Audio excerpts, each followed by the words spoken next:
Mapagpalang araw po sa inyong lahat. Panibagong araw, panibagong topic po tayo ngayon. Ano ang isang dahilan kung bakit dapat magtiwala tayo sa Diyos? Ito po yung ating papag-usapan ngayong araw sa 365 Daily Devotions. Ang topic po natin ngayon ay Cosmological Argument.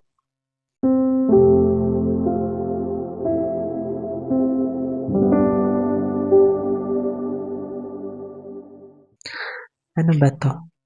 Ito po yung argument for the existence of God based on the observations. Dahil ang buong mundo ay may dahilan kung bakit ito nabuo, pati na din ang universe. At ang Diyos lang po ang kaya magkagawa nun.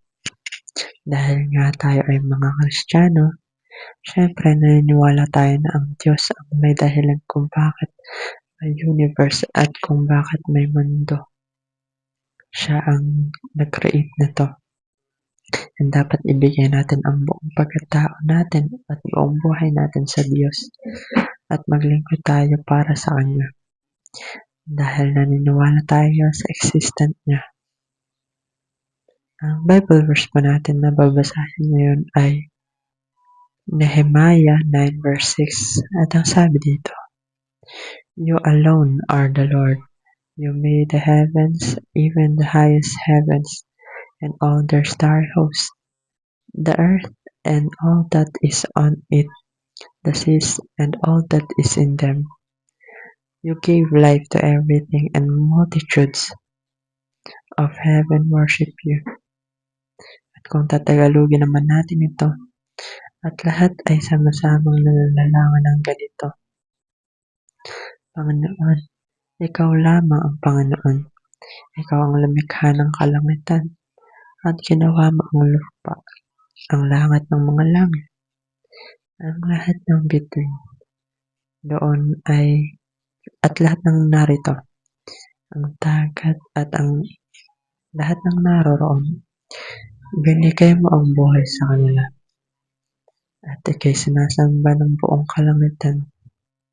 So, sinasabi dito na ang Diyos Ama ang lumikha sa lahat ng bagay sa buong universe, kahit nakasakaslok-slukan ito.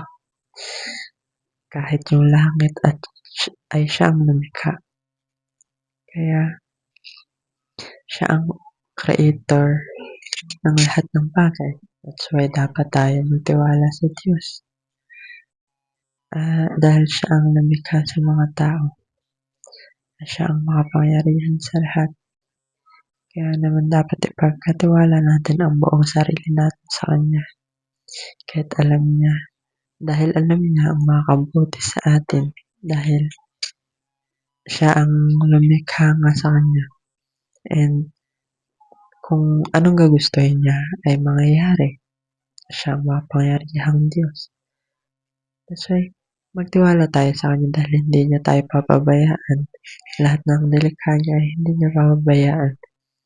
At may tamang oras para siya ay makasama natin. Even though kasama natin siya lagi. Pero yung makasama natin siya sa langit ay malapit na lapit din. Kaya patuloy tayong manalangin at sumampalataya sa Kanya.